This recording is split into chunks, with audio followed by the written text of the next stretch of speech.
ठीक है,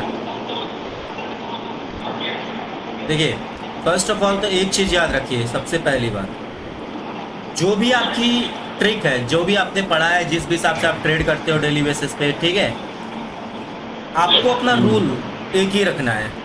आपको अपने रूल के साथ कोई खिलवाड़ नहीं करनी है, समझ रहे हैं? जी अगर आपकी स्ट्रैटेजी कुछ भी जी हो, मैं लगा देता हूँ, फिलहाल के लिए मैं आपको बताया हूँ बहुत बार, सपोर्ट रेजिस्टेंस बहुत ज़्यादा अहम जी भूमिका निभाती है मार्केट में। सपोर्ट रेजिस्टेंस, जी जरा अब देखिए, आपकी जो भी स्ट्रैटेजी है, अगर आपको लगा भाई कि किसी भी पॉइंट से मार्केट ऊपर जाएगा, लग रहा है कि भाई यहाँ पे, जरा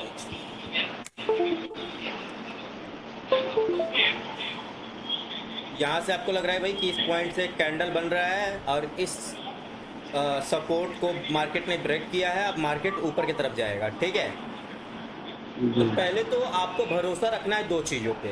पहला भरोसा रखना है अपनी स्ट्रेटजी पे, जो भी ट्रिक आप पढ़े हो सीखे हो, ठीक है।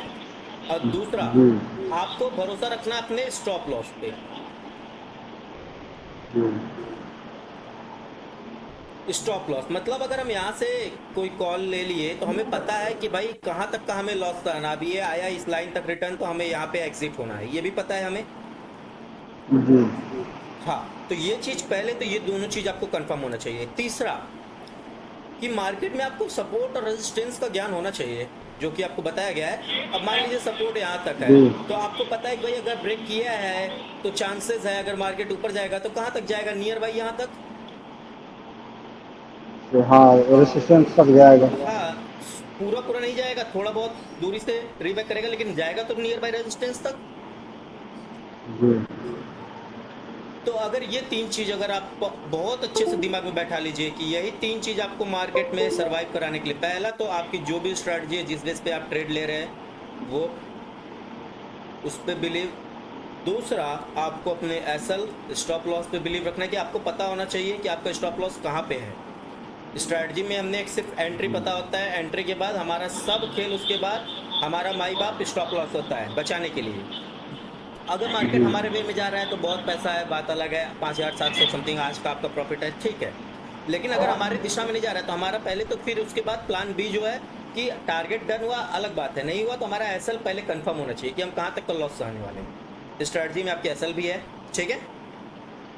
जी अब जो तीसरी चीज आती है, मैंने बताया कि आपको सपोर्ट रेजिस्टेंस का प्रॉपर ज्ञान होना चाहिए भाई। क्या यही तो है एक जो मार्केट पे सहारा है हमारा, कि भाई अगर मार्केट यहाँ से उठा है तो ऊपर जा रहा है तो कहाँ तक जाएगा, यहाँ तक जाएगा। इसको ब्रेक किया तो कहाँ तक जाएगा, यहाँ तक जाएगा। अगर नहीं ब्रेक किया है, यहीं से रिटर्न आ रहा है तो रिटर्न आ रहा है भैया, तो फिर नीचे कहाँ तक जाएगा, नियर वाले सपोर्टर तक, जो भी नीचे होगा करंट में, है ना। इसको ब्रेक किया तो कहाँ तक जाएगा, अगले सपोर्ट के नियर बाय जाएगा। तो यहाँ पे तो यही है अभी फिलहाल सहारा।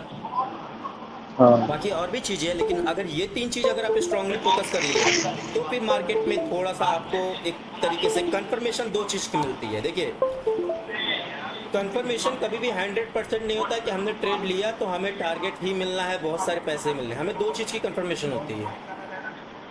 जी किस चीज़ की? या तो हमें टीजीटी मिलेगा, हमारा टारगेट मिलेगा, या तो हमें एसएल लेना है। एसएल मतलब stop loss. Stop loss stop मतलब लो। कि भैया अगर हमारे पास 1 लाख का कैपिटल है तो हम एक ही ट्रेड में सब नहीं गवा देने वाले, एक ही दिन में एक ही ट्रेड में 50,000 नहीं गवा देने वाले, एक ही ट्रेड में 35,000 नहीं गवा देने वाले, है ना। एक ही ट्रेड में जी आप 35,000 महीने में जा रहे, तो आप कह तो सकते हो कि भैया महीने में गया है, लेकिन आप 35,000 एक ही ट्रेड में एक ही दिन में गवा दिए, तो ये तो बेवकूफ़ी है। जी आपका यहाँ पे स्टॉप लॉस आ रहा है कि आपको पता होना चाहिए कि हम इस ट्रेड में एंट्री ले रहे हैं, हमारा अगर बेनिफिट बन रहा है मैक्स, अगर हमारा टारगेट डन हुआ तो हमें 1,000 मिलने वाला है, तो नियर बाई अगर मार्केट हमारे एसएल तक आएगा तो कहीं एसएल हमारा इससे 10 गुना तो नहीं ना है। जी अच्छा, स्ट्रैटेजी हर दिन सेम नहीं होती है, कभी होता है क्या कि टारगेट छोटा होता है, कभी होता है टारगेट बड़ा होता है। जी दू, बिग दूसरा क्या कंडीशन होता है कि एसएल स्मॉल हो जाता है, कभी हो जाता है भैया कि एसएल हमारा जो है बिग हो जाता है, बड़ा हो जाता है ना। तो हमें ये दोनों चीज़ को देखना है कि जी भैया कब हमारा दो सिचुएशन काम कर रहा है, मतलब टारगेट हमें कब थोड़ा सा बड़ा मिल रहा है और स्टॉप लॉस उससे छोटा मिल रहा है। जी। ये कैसे हम जानेंगे कि टारगेट बड़ा है, स्टॉप लॉस उसमें छोटा लगेगा या बड़ा सब लगेगा? कुछ आपको बताया कितना गया है, पॉइंट का मैं अभी स्टॉप लॉस लगाएंगे? सब कुछ आपको बताया गया है, बस आप जी हनुमान जी की तरह अपनी शक्ति भूल गए हैं, लेकिन आप भूलिए मत, मैं आपके साथ हूँ, मैं आपको याद दिलाऊंगा। पहले तो ये चीज़ दिमाग में जी डाल लीजिए जो अभी बता रहा हूँ फिलहाल, ठीक है? अभी मैं याद दिलाता हूँ कैसे पता चलेगा। आपको बताया गया है सब कुछ, पहले ये चीज़ देख लीजिएगा। ये चीज़ समझ में आया स्टोरी आपको? हमारा प्लान क्या होना जी। चाहिए? हाँ अगर कभी हमें लग रहा है कि जी हम सिर्फ 5,000 बनाने के लिए यहाँ पे अगर हमारा एसएल साइड में मार्केट चला गया, अपोजिट साइड में चला गया, तो हम 50,000 तक गवा देंगे, तो हम उस ट्रेड को पहले तो इग्नोर कर देंगे। समझ में आ रहा है ना? जी। हाँ एसल कैसा होना चाहिए कि चलो भाई 5,000 कमाने के लिए आज हम 5,000 तक गवा सकते हैं, चलो इसको बोलते हैं 1:1 कि भैया 1 रुपये कमाने के लिए 1 रुपये हम गवा रहे हैं, ये भी ठीक है एक तरीके से, लेकिन इससे बड़ा नहीं।